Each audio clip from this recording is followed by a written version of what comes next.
Hello coders, welcome to channel coder ji. और आज का हमारा टॉपिक होने वाला है डेटा इंटीग्रिटी।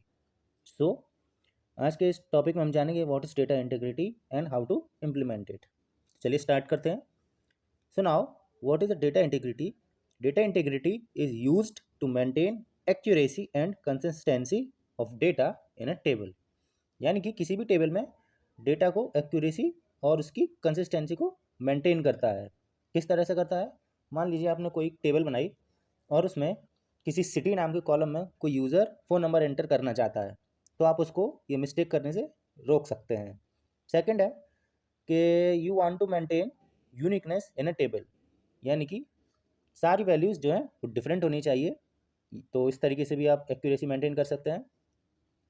थर्ड वन, मान लीजिए एक यूज़र है जो एक रिकॉर्ड को डिलीट करना चाहता है, लेकिन उसका रेफरेंस किसी और टेबल में भी प्रेजेंट है, तो अगर वो उसे डिलीट कर देगा तो आपका रेफरेंस गड़बड़ हो सकता है और इससे कंसिस्टेंसी बिगड़ सकती है। और नेक्स्ट की बात करते हैं।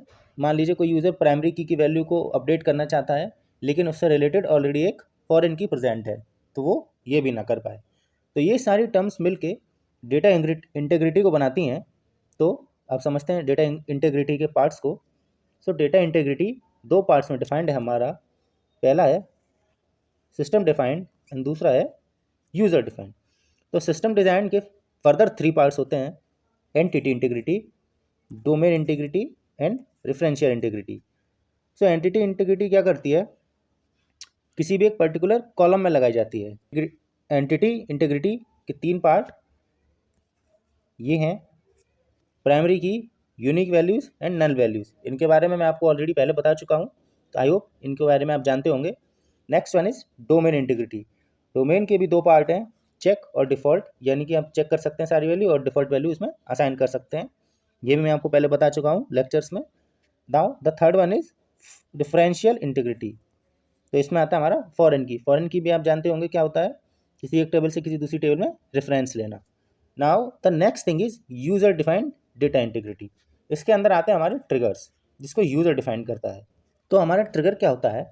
Trigger is a special kind of stored procedure और stored program that is automatically fired और executed when some event occurs. यानी कि इसे पहली बात तो एक यूज़र डिफाइन करता है, और ये एक स्पेशल टाइप का प्रोग्राम होता है। तो आप जब भी कोई इवेंट पे इसे लगाते हैं, मान लीजिए किसी क्रिएट पे, अपडेशन पे, इंसर्शन पे, जब आप चाहते हैं कि ये फायर हो, ये बस तभी फायर होगा उसी पर्टिकुलर इवेंट के लिए। तो चलिए अब इसे देख लेते हैं कंप्यूटर स्क्रीन पे कैसे ये वर्क करता है और ये इम्प्लीमेंट कैसे किया जाता है। तो आप समझते हैं ट्रिगर्स को प्रैक्टिकली। सो ट्रिगर समझने के लिए मेरे पास ऑलरेडी एक टेबल है, आपने देखा होगा REC के टेबल ऑलरेडी प्रेजेंट है। तो मैं यहाँ पे एक REC के ऑडिट नाम से एक और टेबल बनाऊँगा और उसकी हेल्प से आपको दिखाऊँगा कि ट्रिगर कैसे हमें हेल्प करता है। तो जस्ट मैं वो टेबल का कोड लेके आता हूँ, तब तक मैं वीडियो को स्किप कर देता हूँ। तो ये रहा मेरे पास REC के ऑडिट नाम की एक और टेबल, जिसमें पहले के ये 6 कॉलम तो सेम है, बस मैंने यहाँ पे एक टास्क जो कि मैं काम करूँगा इंसर्ट, डिलीट या अपडेट, और उसका टाइम, जो वो टास्क परफॉर्म करने का टाइम है वो यहाँ पे स्टोर होगा।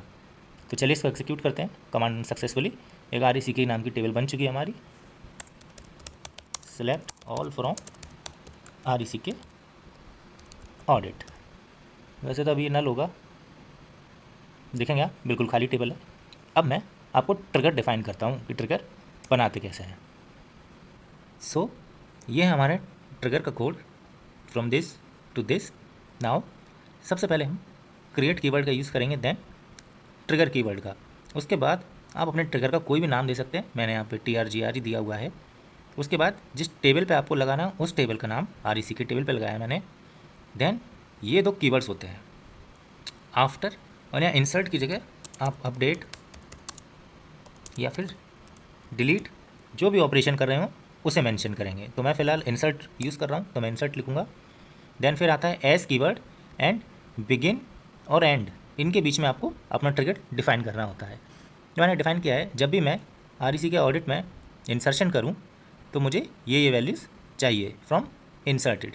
ये भी ऑप्शनल होता है, फ्रॉम के बाद इंसर्टेड जो आप नाम चाहें वो आप दे सकते हैं। नाउ मैंने ये ट्रिगर डिफाइन कर दिया। सो सो ये ट्रिगर डिफाइन करने के बाद मैंने यहाँ पे एक इंसर्ट स्टेटमेंट लिख लिया है। अब मैं इस रिकॉर्ड को अपनी REC के टेबल में इंसर्ट करता हूँ। देन यहाँ पे आप देखेंगे वन रो अफेक्टेड का मुझे एक नोटिफिकेशन आया था। नाउ आप अपने रिकॉर्ड्स को चेक करते हैं एक बार। तो मैं टेबल को थोड़ा सा आपके लिए बड़ा कर देता हूँ। तो आप देखेंगे यहाँ पे एक 20 आकाश नाम का जो है वो ऐड हो चुका है, क्योंकि मैंने यहाँ पे आकाश को ही भेजा था। तो इसमें कोई बड़ी बात नहीं थी, ये तो वैसे भी इंसर्ट हो जाता है। नाउ अब देखते हैं हमारे ट्रिगर ने कैसा काम किया है। तो आप देखेंगे ट्रिगर जो था वो कुछ इस तरीके से चला है। इंसर्ट हुआ है इस पर, ये टाइमिंग मिल गया मुझे, टास्क कौन सा परफॉर्म हुआ है। तो आप इस तरीके से देख सकते हैं कब कब किसने क्या क्या ट्रांजैक्शन परफॉर्म किए थे। अब इस इंसर्शन की जगह मैं आपको डिलीशन का ट्रिगर भी दिखाता हूँ। तो ये है मेरा डिलीट नाम का ट्रिगर। पहले इसे भी मैं क्रिएट कर लेता हूँ, एग्जीक्यूट। तो ये मेरा ट्रिगर बन चुका है और इसकी हेल्प से मैं रोल नंबर 20 को डिलीट कर देता हूँ। तो वन रो अफेक्टेड। तो REC के टेबल से देखेंगे आप, जो यहाँ पे 20 था वो विजिबल नहीं है, वो डिलीट हो चुका है। और ऑडिट में उसे चेक करते हैं हम। तो देखेंगे आप, ये देखिए, ये कुछ 2 मिनट बाद एक डिलीट नाम का टास्क भी यहाँ पे परफॉर्म हुआ है, जो इस वाली रो पे लगा हुआ है। तो इस तरीके से हमारे ट्रिगर्स काम करते हैं। इंसर्शन डिलीशन मैंने आपको बता दिया है, एक बार आप अपडेट को खुद से ट्राई कीजिएगा। सो इस लेक्चर में बस इतना ही। Till then, happy coding.